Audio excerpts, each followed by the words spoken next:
আরে ভাই বুঝতাছি না আনোয়ার ভাই, যেন যাই হেন খালি কন্টেন্ট কন্টেন্ট। আসলে কন্টেন্টটা কি আমি এটা তো বুঝতে পারতাছি না। কন্টেন্টটা হলো আসলে কন্টেন্ট মানেটা হলো ভালো কিছু প্রদর্শন করানো। তো এটার নামে কিন্তু অনেক কিছু কিন্তু প্রদর্শন করাই ফেলতেছে, এটা করানো উচিত না। তো আমি ফেসবুক থেকে কি লাখ লাখ টাকা ইনকাম করতে পারবো এই কন্টেন্ট বানিয়ে?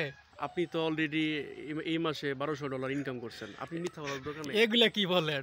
1200 আসে না আমার কাছে, আমি $1200 কিভাবে পাবো? সবাই দি লাখ লাখ টাকা ইনকাম করতেছে এই ফেসবুক থেকে, ইউটিউব থেকে। কি আমি কি পারমু?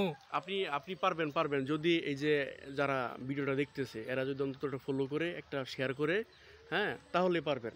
তো ভাই আবার অনেকে কিন্তু ভাবতাছে যে আমাদেরকে লাইক কমেন্ট করলে ফলো করলে তাদের টেহা মোবাইল থেকে টেহা কাইটা আসে, এটা কিন্তু অনেকে বলে। এটা কি সত্যি নাকি? এটা এটা এটা অন্তত মাসাসিরা যারা আছে এরা এরা জানে, এরা মানে এরা ব্যাপারটা কি করবে কিনা এটা জানি না।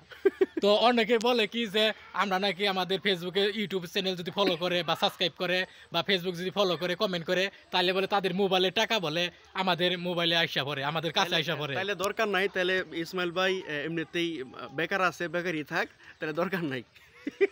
আনারা চাই না যে আমরা কিছু করি। এই যে এত কষ্ট করে ভিডিও বানাই, কেন সাপোর্ট করেন না? এলাকার মানুষই বেশি সাপোর্ট করে না।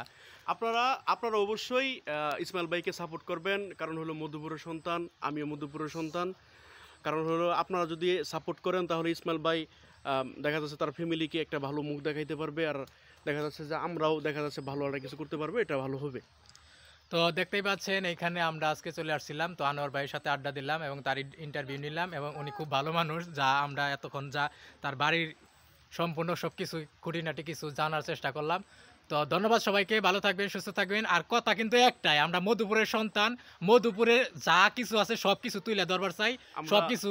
আমরা মিষ্টি আনারসের যে এলাকার লোক, মধুপুরের একটাই ঐতিহ্যবাহী খাবার ফল, এটা হলো আনারস। তো আনারসকে যারা ভালোবাসেন তারা অবশ্যই মধুপুরের সন্তানকে অবশ্যই ভালোবাসেন। আপনি ইসমাইল ভাইয়ের যে এইটা আছে ফলো করবেন ফেসবুক পেজে, আর ইউটিউব চ্যানেল তো অবশ্যই একটা সাবস্ক্রাইব করে রাখবেন। ধন্যবাদ।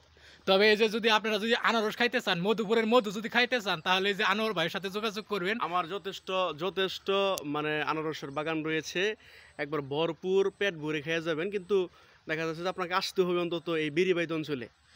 তো এই যে আনোয়ার ভাইয়ের খেতে থেকে ডাইরেক্ট পাইর একবারে খিলাই দিব, একবারে আনারসের যে লড়ি আছে কি ললি সহ। ললি সহ একবারে খাওয়াই দিব। তো আপনারা চাইলে আসতে পারেন। আর আনারসের ইদানিং শুনতেছি আনারসের জুস, তারপরে আনারসের পায়েস বলে পাওয়া যায়। তো ভাই আনারসের পায়েস খাইছেন কখনো? আমরা কখনো আনারসের পায়েস খাই না, যারা বানাইতে পারে তারা যেন আমার বাড়িতে আসে খাওয়াই যায়। তো যারা যারা আনারসের পায়েস খাইতে চান আর আনারস খাইতে চান অবশ্যই আসবেন। তো এখানে খুদা হাফেজ, ধন্যবাদ সবাইকে, ভালো থাকবেন, সুস্থ থাকবেন।